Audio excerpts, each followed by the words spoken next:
Welcome back to BMS brand channel. आजच्या व्हिडिओमध्ये आपण बघणार आहोत जांगम विष आणि जांगम विष रिलेटेड जितके पण पॉइंट्स आयुर्वेदामध्ये मेन्शन केले ते सगळे आज आपण डिस्कस करू. सगळ्यात पहिले सर्प.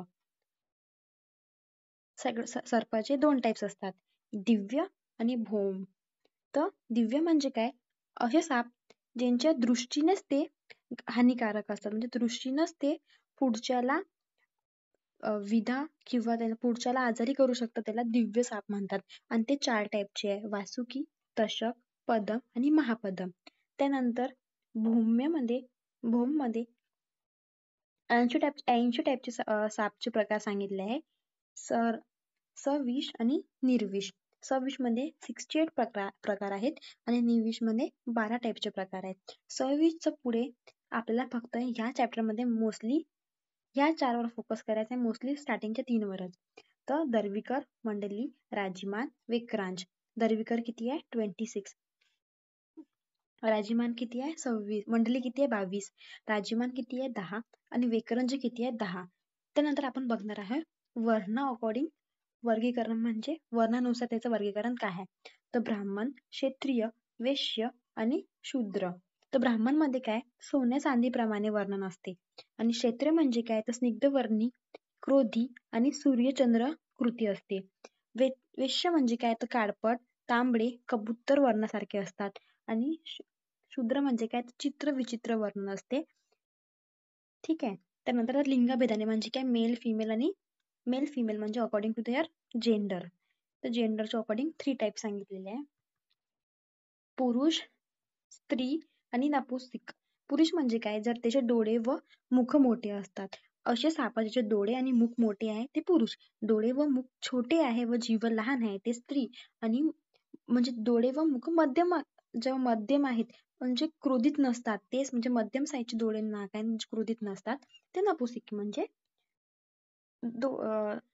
मेल ना फेल. आता आपण बघणार आहेत कॅरेक्टरिस्टिक्स. एकदम सिम्पली आहे, खूप सिम्पली आहे, माहिती आहे, एवढं चार्ट करायचं आहे आणि इतक्या चार्ट मध्ये सगळं कव्हर होऊन जाईल, लक्षण वगैरे सहित. तर दर्विकर, मंडली आणि राजीमान. दर्विकर मध्ये दोष, वात. मंडलीमध्ये कोणता, पित्त. आणि राजीमान मध्ये कोणता, कफ. फन म्हणजे काय, त्याचा फन आहे का, तर फन युक्त म्हणजे कोणतं, दर्विकर. मंडलीमध्ये काय, फन नसणार.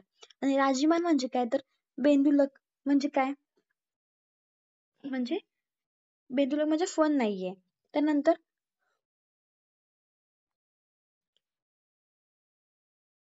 गुण मध्ये काय, वृक्षगटू, त्यानंतर आम्ल उष्ण आणि मधुर शीत. ठीक आहे. दर्विकर मध्ये वृक्षकटू, मंडलीमध्ये आम्ल उष्ण आणि राजीवन मध्ये मधुर शीत. त्यानंतर लक्षण कोणते येणार, तर लक्षण कोणते, सूक्ष्म, कृष्णवर्णी, निरुद्ध रक्त आणि वातविकर. हे टाईपचे लक्षण कशामध्ये दिसले जातात आपल्याला, तर दर्विकर साप मध्ये दिसले जातात. त्यानंतर पित्तकर, शोध आणि पित्तविकारकृत. ऑब्विसली पित्त म्हणजे पित्त वाढलेल्या मंडलीमध्ये, तर पित्तविकार शोध. त्यानंतर पित्तविकारकृत. ठीक आहे. नंतर आता कफ मध्ये काय येणार, स्निग्ध. ऑफकोर्स स्निग्ध. कफ मध्ये कफ विकार होणार, पिच्चलम असणार पृष्ठभाग आणि स्निग्ध असणार पृष्ठभाग, म्हणजे साईडची जी आहे ते पिच्चलम स्निग्ध असणार. आता ऍपिरन्स बघा, चक्र स्वास्तिके सारख्या आकृती असतात, म्हणजे काय, व्हील लाईक स्ट्रक्चर. असा व्हील असते ना, ह्या टाईपची आकृती राहणार. नंतर काय, गोलकर, मोठी आकृती, सावकाश हालचाली असतात. आता बघा, वातामध्ये हालचाली कसा असणार आहे, वातामध्ये ते वात प्रकृतीचे असल्या तर हालचाली खूप जास्त हालचाली असतात ना, तिथे जास्त हालचाली असतात. इथे हालचाली थोडे सावकाश असतात, इथे मंद असणार. गोल आकार, मोठी आकृती व सावकाश हालचाली असतात. या सर्पांमध्ये रेप अंगावर रेषा असतात. स्निग्ध विविध वर्णी, म्हणजे अशा रेषा असतात रेप अंगावरती, बस. त्यानंतर विहारकाल म्हणजे दिवसा, म्हणजे कधी ते पॉइझन अटॅक कधी करणार आहे पुढच्या, आता आपल्या ह्युमन्सला ते अटॅक कधी करणार, तर विहारकाल त्यांचा सगळ्यात जास्त दिवसा. दर्विकर दिवसा, मंडली रात्रीच्या प्रहर मध्ये 1, 2, 3 प्रहर असतात. तर ते स्टार्टिंग फेज ऑफ नाईट आणि ending phase of night. Starting phase of night म्हणजे रात्रीचे प्रहर, तर आणि रात्रीच्या शेवटचे प्रहर म्हणजे मिडल ऑफ नाईट जे असणार. तर स्टार्टिंग मध्ये मंडली करतात आणि रात्रीच्या शेवटीच्या प्रहरला प्राजीमान करतो. आता प्रभाविक अवस्था म्हणजे काय की सगळ्यात जास्त त्याचं पॉइझन, एक मिनिट, हा, तर सगळ्यात जास्त पॉइझन, आता पॉइझनची स्टेट आहे ती सगळ्यात जास्त बॉडीमध्ये कधी हाय असणार? प्राविक अवस्था सगळ्यात जास्त पॉइझन द्रविकामध्ये कधी हाय असतो? तरुण अवस्थेमध्ये. इथं इथं राजीवांमध्ये मंडल आणि याच्यामध्ये काय तर ओल्ड एज मध्ये. नंतर ऋतू कोणता? पावसाळा, नंतर हिवाळा आणि नंतर उन्हाळा. ठीक आहे. आता सर्पदृष्ट लक्षण, कासवाच्या पाठीप्रमाणे सूज येते. लक्षण बघा, आता सगळ्यात पहिले लक्षण, कासवाच्या पाठीप्रमाणे सूज येते. त्वचा, डोळे, दात आणि मूत्र, मल, दृष्टक्न हे पण कृष्णवर्णीय असतात. शिरशूल, संधिशूल, त्यानंतर वायूची ऊर्ध्वगती, लाल येणे, तृष्णा, फेस येणे, हे सगळे दर्विकारचे लक्षण आहे.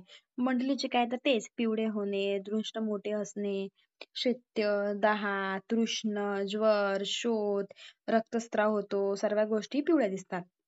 नंतर राजीवांचे काय तर त्वचा पांढरी पडते, ज्वर, शेनयुक्त, सूज, नेत्रदाहा, तोंडातून लाळ व फेस येतो आणि श्वासामध्ये अडथळा येते.